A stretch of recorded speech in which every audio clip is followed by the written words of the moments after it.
Anderson heaving one down the sideline, and he's got Castillo over the top. Big side, down the sideline. Touchdown. His signature move and his signature performance. Allen, big ball one more time. 58 yards this time. You're listening to the Bruin Bible. This is your host, Will Decker, bringing you UCLA football content all throughout the year for LA Football Network. Man, what is up? It is a rainy Wednesday evening here in Los Angeles. It took me about an hour to get home via traffic. But you know what cheers me up? Coming on the Bruin Bible. And we have a Cook crossover episode. Mr. Wayne Cook joining us once again, man. And just, we're so lucky, man. We've had 4 straight weeks of the Cook crossover. Madman and I have been so lucky to do this. Just big news after big news has been coming out of UCLA football, Wayne. Very exciting time within the program. A couple of big name hires. I think we got to just jump into it right away, Wayne. Juan Castillo coming in as the offensive line coach. Tim Drevno departing. You know, I think this is very interesting to say the least. I really like it from a standpoint, and Madman and I talked about this in the previous show. It's alignment on everyone knows what they're doing. Everyone's on the same page when it comes to it. Castillo, longtime offensive line coach in Philly with Andy Reid. But what's very intriguing as well is he was the run game coordinator under Eric Bieniemy last year for the Commanders. We have a guy coming in who knows what they want to do, knows exactly what Bieniemy is looking for from the offense with a former relationship that's now going to be playing out at UCLA, and just allowing it to get on the field and seeing what is possible for UCLA football moving forward. First and foremost, how are you doing, Wayne? And how are you feeling about this Juan Castillo hire with Drevno departing from UCLA? So first, guys, it's always a pleasure. And let's be honest. I usually text you guys. So I'm like, come on, when are you gonna have me on next? I have stuff to say. I want to talk. You know, it's weird. You guys, I spent the last 45 minutes listening to DeShaun Foster with Yogi Roth on his podcast. Yeah. And one of the things I loved about it is, you know, he kind of reiterated something I've said to you guys before, that this isn't broken. Like, I know we've talked about it, but when you pay attention to what some people think out there, they act like, you know, this ship is sinking and that it's a rebuild. And they brought it up on the podcast, and Yogi asked a great question, and then DeShaun answered it very, very well. It's like, we've been real close.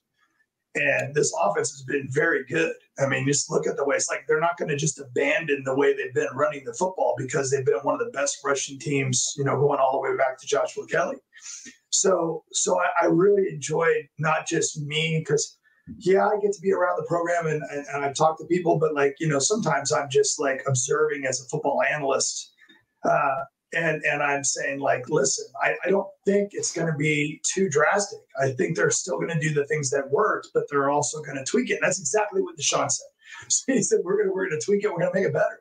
Because, like, I think about this a lot, that, you know, the difference between winning championships. And I just heard, I think it was Coach K that said this. Like, he said, well, what's the difference between, like, a championship or whatever? And he goes, like, one play. And I went, oh, so good. Because it comes down to that so much. It's like there's this moment in championship seasons where you have to make that play. And that's the difference between you winning it all and ended up with 9 wins. And so, or, you know, it could be that simple. I mean, I even look back to my Rose Bowl season and shoot, we lost games by 1. We lost a game by 2. Like, everybody I talked to from that team's like, man, we should have been undefeated. But there's a couple of plays here and there that cost us in those games. And it's like, man, it's like, that's how close it is. So I love hearing that. So then you fast forward to your question. You have DeShaun Foster, who hinted in this interview that I was just listening to, Bieniemy wasn't the guy yet. He just said you'll be excited about it. So that was kind of cool to hear that. And then you go out and it's you want to have people on your offensive staff that really know the system really well, that can help, especially if you're implementing some new things. And so Juan Castillo is also a coach, by the way, has a ton of experience. And we're a fairly youthful staff at this point. Like, you think to some of the more recent hires, like DeShaun, I believe, is only 44 years old, right? So right. 44, 45, I think Coach Thomas is fairly young as well. And so, like, the idea is now you bring in a guy, I believe Castillo's like 65, I'm guessing. Older guy, but a lot of experience.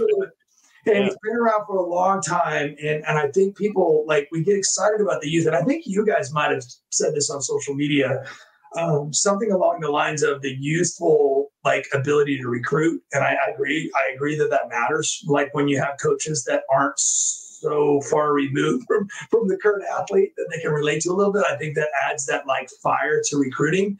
But then to also have those coaches on your staff that have kind of been around, that have been there and done that.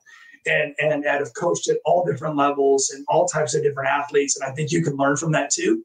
So I love it. And I love that he was with the enemy. I love that. And I want to say this too, and I think this is important. Whenever we lose a coach, whenever a coach moves on, and I also appreciated this about Chip Kelly and Ohio State, saying, I think, nice things about DeShaun. And I think that DeShaun, when he talked about, Coach Kelly, he was the first one to say, like, this isn't broken. We're going to add what I can add to it. But we've had a good culture. We've had good things going on. We're just going to share that. So I love the hire. I also have to say this too, because whenever I'm going to come on with you guys, I think about a million of things I want to say. But I'm not one of those people that believes that there's only one good hire for every position. I literally think that, because, like, too many people online, like, they pick their lists, and then if and I know I said this before, but if you don't go off of their list, there's somehow this is the wrong hire. I think the right leaders bring out the best in the hires, and I think there's a lot of good coaches out there. And I think if you have a coach like DeShaun Foster, who talks about, like, one of the things he mentioned at the press conference and in the interview that I just listened to, is he wants the players to have fun, and he points out that they're gonna work harder when they're having fun. And I totally wholeheartedly agree with that. I really believe that if you love playing football, if you love working out, if you love being on the field, like, if you ask anybody that I played with, like, we laugh and we tell a lot of funny stories, because when I was in a good mood, especially, I wanted to have fun. Like, that sometimes meant cracking a joke in the huddle during a game in front of 75,000 people. Like, to me, that's fun. That's what makes football great. And if you're that type of person, you're going to work harder. You're going to have more fun doing it. You're going to create better relationships, which is going to help the team bond and all that good stuff. And so, anyway, great coaching hire. I think it's a good fit. I love the tie-in with Bieniemy, and I also like the experience, because I think that you have to have that good balance going forward. No, that's great to hear, Wayne. And there's a second part of this equation in Robert Thomas. And so, yeah.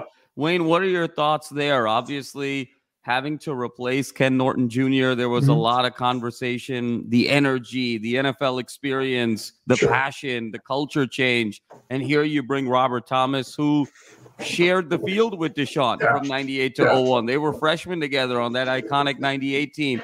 He's also coming from modern day. There's an opportunity to take some of that SC pipeline in terms of high school recruiting. So a lot to like there as well, Wayne. Another Bruin, another individual who's young and hungry and motivated, and another one who can kind of speak to the passion and the relatability of the modern player. What do you think about Robert Thomas? So there's a lot of good stuff here. I'm a huge fan. Like, it's so weird, because, like, as a player that had just graduated, like, I was, my last year was 94 season. But there's connections between that 98 season and my season. Some of the freshmen on my last year were some of these guys' freshman years. So I feel like I know some of these guys. But my first year broadcasting UCLA was 2001. And I don't want to bring up bad stuff, but, man, that team was like, I want to say I didn't look it up, but I think they were like 6-0. I think DeShaun Foster was, like, literally on a Heisman tear. Like, he was blowing it up. And if you watch those games, I mean, I know DeShaun Foster was in the backfield, but I swear to you, number 8 on defense was in the backfield freaking all the time. That guy you'd look up and you go, how did he get there so fast? He was as good at reading defenses and knowing how to get to where the ball was going as anybody. And I remember being blown away with how good he was. And I was I had a chance to share those exact thoughts with them at the press conference. It was just so weird how this stuff's all working out. So I'm doing the press conference and I'm sitting there and there's this really good looking, well-dressed, like, you know, and I'm like, dude, you look awesome. I'm like, I could wear those pants. And I was teasing him about what he was wearing, but I was also talking about like him and Eric Kendricks. And I know that Eric Kendricks just got released by the Chargers, and Eric Kendricks is one of my favorite UCLA players of all time. I mean, he's so good. But he reminds me of Robert Thomas, the way they read the defense. And so when I start thinking about a coach, and listen, we love Ken Norton, and I wish him the best. And he was great at UCLA, and we're going to miss him. He was a very good coach. But if you're the type of player that knows the keys and has those kind of instincts and knows how to read defenses the way that Robert Thomas does, it's going to be hugely beneficial to because I don't think Robert or Eric Kendricks, the two that I mentioned, are going to, let's just say, go to the combine and wow you with how fast they are or how high they jump or whatever. I'm not saying they're not great athletes. But the most underrated part of being a good athlete is your mind. And I think in all sports, we neglect this so much. And if you're 1, 2, 3 steps ahead of the other guys on a regular basis, I played with a guy, Donnie Edwards, who was like that. He kind of always just would sit over there with a stupid smirk on his face because he kind of knew what you were going to do before you did it. And I love guys like that. I think Robert Thomas is that guy. And if he can find a way to share that wisdom with our very talented linebacker core, because another thing that came out in that video is DeShaun does not think the coverage bear at all. And so, like, and if you look at our linebacking core, we got some dudes.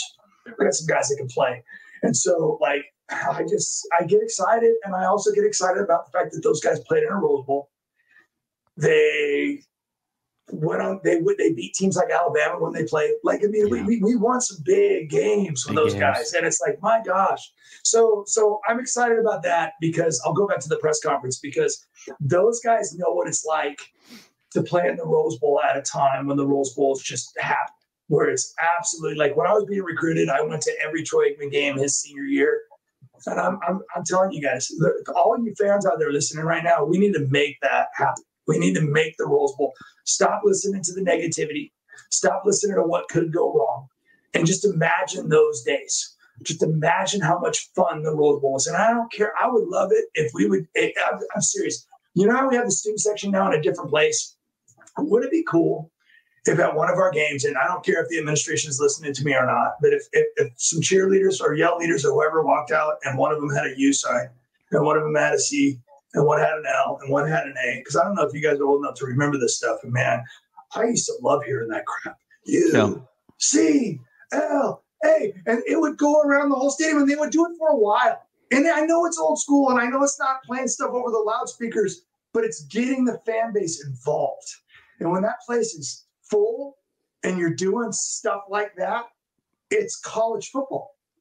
It's college football. So I know those guys know what that's like. I think we should start practicing at the spring game, right, guys?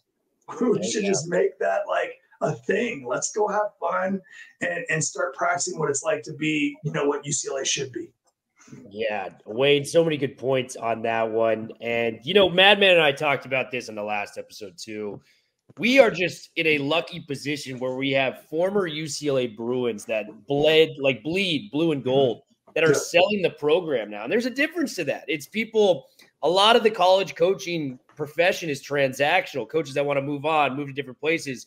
But when your dream job is UCLA, like DeShaun Foster, you're Robert Thomas, who played your former Pac-12 Defensive Player of the Year, stuff matters. You know what I mean? When you're selling your home where you grew as a player and as a man, and it made you in a lot of different ways. So, one, I want to say, how much of that impact do you think that will help for recruiting? And two, Wayne, I don't know if we've talked about this before. What was it like to get recruited by Terry Donahue and Homer Smith in your time? What was their selling points to you to come to UCLA back in the day when you were coming up in the recruiting world? So first, the first part of that question is it's huge. Like, I really do believe that every coach, remember Carl Durrell and Rick Neuheisel are both guys that bleed. They're Bruins. And they gave it everything they had. I'm going to say that since those two have been our head coach, we've stepped up our game a little bit when it comes to, or quite a bit actually, when it comes to facilities. And like, trust me, guys, they were still in our old locker rooms. We were still a ways off on keeping up with what everybody else was doing. We've done a lot to close that gap. So that's important. But having people that know that, because remember back in those days, we still had to recruit students, right? It's maybe in the early 90s or in the 80s, the requirements were a little bit less. I don't know. I've heard stories, but like we still had to recruit like people that went to school. And it's always made that pool smaller than what other people's deal with. But we still have players from UCLA in the Hall of Fame. We're still on the top, lists for all time players in Super Bowls and all time players in in the NFL. And like we're still in that top 20 world, like for as long as football's existed. So Yes. so like we found a way, and that even though, like you mentioned, Terry Donahue, even though we didn't always win every year, we were never more than a year or two away with a top 10 recruiting class. And we used to get a bunch of those from being right there. We were always there. I always argued that we were never deep enough to afford to lose too many players, like some of the behemoths that are out there that could recruit, everybody. But if we had our guys stay healthy, we could win. And I still think that's the case. And I will always believe that. I believe that in the last few years, even recruiting high school at the level we have, and we could talk about the transfer portal, which has been very, very good. But like even at that level, we've been close. I think I said this the last time I was on with you guys. We beat the team that won the Pac-12 the last 2 years back to back, just 2 years ago. So like we can do this. And I think having people that have actually experienced that and have been a part of that and have seen that, and I think that I just think it's huge. I think it's absolutely huge. As far as like my world, you guys, like you have to understand that when I was recruited for UCLA, I was the 80s were like an amazing decade for Terry Donahue. I mean, this is going to sound really weird, but you had a good decade when the Troy Aikman seasons are a disappointment. Yeah. And I only say that because we lost SC twice with him. And by the way, Troy, I love you. In my opinion, you're the best quarterbacks ever played for UCLA. And I don't even think it's debatable. And I love K too. I do. And you're right there. And John Scharr is right there. And Mark Harmon, I love you too. All these guys are so great. But yet, what do most of those guys have in common? Most of them won a championship for UCLA and they played a Rose Bowl. Okay. So Troy Aikman was 10-2, and they won a great Cotton Bowl, and they were amazing seasons, but they weren't Rose Bowls. They had gone to 3 Rose Bowls that decade. Then you go to my decade, and we had a little bit of a dry spell, but we had a lot of good players, and then we go to the Rose Bowl my junior year and played the 84 Rose Bowl, and then Donahue retires, but a lot of his guys were on the team that played in the next Rose Bowl. Yep, exactly. So like, again, 5 Rose Bowls. And that's not counting the 2 Troy Aikman teams. That's not counting a 9-3 Tommy Maddox team that was very good and very fun to watch. We had other good teams in there, but we were always knocking on the door. I've always believed that we need to get back to where we're knocking on the door. We need to be, and every once in a while you're going to knock it down. And I think that's realistic for UCLA. And I think though, so when I was recruited, it was funny. I knew that you had to go to UCLA and compete. We had amazing classes. I was being recruited Troy Aikman's senior year. And those teams were so loaded, you guys. I didn't even know any better. I was like, oh, UCLA's recruited me. This is awesome. I did USC games that year too. I won't lie. I was recruited by them also.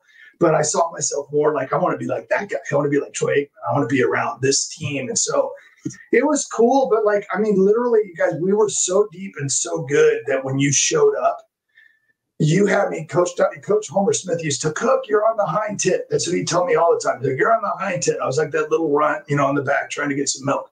And he had these weird sayings, and I know that sounds weird, but he would say that stuff, and I'd be like, I'm like 18, 19 years old. Go, what the heck does that mean? I didn't even know. I was like, I don't even know what you're talking about. And so, it was just hard because UCLA had so much talent. Everybody was, I don't know what the stars were back then, but everybody had them. We had great players everywhere, and I was sitting behind, Tommy Maddox was a big time recruit. Bert Emanuel was a big time recruit. Jimmy Bonds out of Hart was a big time recruit. Like, we had nothing but really good players, and you had to work your way. And the 80s guys always talked about it. Like, if you were Norrie or Neuheisel or Bono or Matt Stevens or Jay Schrader or any of those guys that played in that era, man, they were scratching and clawing just to get in a game. It was so competitive. So that's kind of what, when I think of UCLA football, I just think of like, that's what we need. And I actually think we're closer. But I think DeShaun and Robert are two people that were kind of right at the end. Is that bad to say? I'm not trying to insult anybody, but it was kind of like, Toledo kind of went the wrong way after that. Which, by the way, I think his last year didn't they go like 8-5 when he got fired? Yeah. I want to say it was like, so it wasn't terrible, but remember, we expected more. Right. We expected more. So I would love to get back to that world where we're knocking on the door. And I hope people truly believe. I hope people truly believe that can happen, because it's going to take all of us. No, Wayne, it's so well said. And kind of that walk down memory lane to sort of tie it back to Robert Thomas and DeShaun Foster. You mentioned those great teams in the 80s, the teams in the 90s, the 5 Rose Bowl appearances, some of those teams that flew under the radar. That Tommy Maddox year was phenomenal. Oh, so good. And I think the one team that's so underrated in the history of UCLA football, and you mentioned it, was that 2001 team, because that was the team that started 6-0, number 3 in the inaugural BCS. Yes. And then everything kind of went undone there. But think about the non-conference, Wayne. They beat Alabama and they beat Michigan, both in the Rose Bowl, both sellouts. And think about kind of the context of that now. And you talk about 6-0, and then that was the year that DeShaun had his 301-yard, 4-touchdown game against Washington. I mean, we were rolling at 6-0. And it was just a remarkable time. You know what's interesting? And in my years, playing Nebraska, playing Tennessee with Peyton Manning, playing, Michigan. I actually missed the Michigan game. My very first year I could travel. I didn't get to go to Michigan, and I still am grumpy about that. But we got to go to Tennessee and play there. Like we used to have at least 2 of our 3, even my Rose Bowl year, we played a ranked BYU team. We played Tennessee, I believe, and it wasn't Tennessee. Anyway, we played Nebraska with Tommy Frazier. It was like the Rose Bowl used to be. I mean, I remember I went to the Troy Aikman Nebraska game where we kicked and those Nebraska. That was when Nebraska was like legit. There was a hit in that game by Matt Darby where he almost killed a guy. And I still remember how crazy the crowd went. And like you mentioned that around UCLA, people, the Darby hit. Like it was that game at the Rose Bowl with 90,000+ people. Like, we haven't had a schedule like that. And remember, just go back a few years ago. Remember when we had Oklahoma and Cincinnati in the same non-conference? And people were like, well, Cincinnati. I'm like, well, those Cincinnati teams were really good, like really good. We would have like a real first few years of Chip Kelly. We had like legit non-conference. Well, we're kind of starting to get back to that. Like these next few years, we're going to have some real. I mean, I even think if you look down the road, we got Georgia out there. We've got some games. I don't know how much is going to change, by the way. And then you throw in the new, I hate saying this, Power 2, because it's really not. I know people say that on social media all the time. But like when you start getting into conference games and stuff like that, if you can't get excited about the teams that are going to be coming to the Rose Bowl, what I'm really getting at here is it reminds me of that time. And I remember, because I said I was on the sidelines for those 2001 games. Like it was like I remember that vividly. Like that's what people should want to come to UCLA to be a part of. Absolutely. We're going to play big time opponents. We're not going to be afraid to schedule someone that might beat us, because that's what makes the Rose Bowl fun. And we're going to go out. I swear to you guys, the Rose Bowl season that I played in, when we lost to Nebraska by 1, we became a championship caliber team. Yeah. Because we played an elite team with elite players that was going to, be right there with Florida State in 1993 for a national championship. We played with a team that could beat anybody, and we lost to them by 1 freaking point. And most of us think we should have won. Yeah. And it was like we woke up the next morning going, you know what, we could win. And we started winning. And I think that happens, and it could happen today too. You get out there and you get to go on the road and play LSU. That's going to be a huge moment. There's going to be a ton of huge moments, but like those are moments where instead of like being that person that sits in their chair in their basement on their computer going, oh, we've got no chance. They have so many. No, screw that. Let's go hit them in the mouth. We already did it once. You know what I mean? Let's go hit them in the mouth. And that's what UCLA football is about. Get excited about playing those big time games. Man, it's going to be interesting, too, because our back-to-back road games. So yeah, we start out at Hawaii, and then we go to the South in Louisiana. And then our third road game, our kind of induction into the Big Ten, is Penn State. Are you kidding me? Yeah.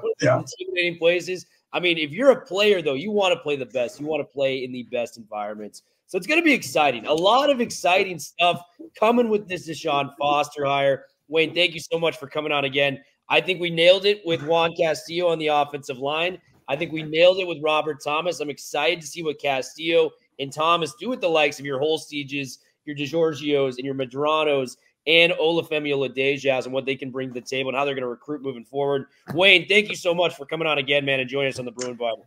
You guys, it is absolutely always a belt blast. I know you guys are excited. Spring ball can't get here fast enough. Oh, no kidding. And by the way, you guys, we get to go out and just watch. Like, I mean, I know I always get to be on the field, but you guys get to be right there, I think. I wonder where they're going to let everybody, because they said it's open, right? What a soft flex, Wayne. You know, Wayne's like, I get to be on the field and you guys will be around. I love the soft flex there, you know. Well, I don't want to have to look up and see you up in the parking lot. Like, I don't know how it's going to, I mean, because it really is like, you guys don't know this. Like, there used to be bleachers. Like in the and people would come and sit in the stands and watch practice whenever they wanted to. Wow! So it'll be interesting to see what. Come out and watch. It'll be interesting to see what that looks like. Will everybody be up in Lot 8? I don't know, but I don't know about you guys, but I think that's cool. It's going to add excitement to the team. If it's open, and a short little segue here, we were closer to the parking lot because we didn't get access, but it was actually the better spot because we got to see the quarterback battle. You could see, yeah. Quarterback battle play out last year. Dante, Garbage, Lee, and all those guys. True. It was awesome, man. But Wayne, thank you for coming on, man. Always a blast. Let's have you on again soon if you're up for it, man. Always up for it, guys. Thank you so much. Take it easy, guys. Bruin Bible, we are officially out. Stay tuned for the next episode coming very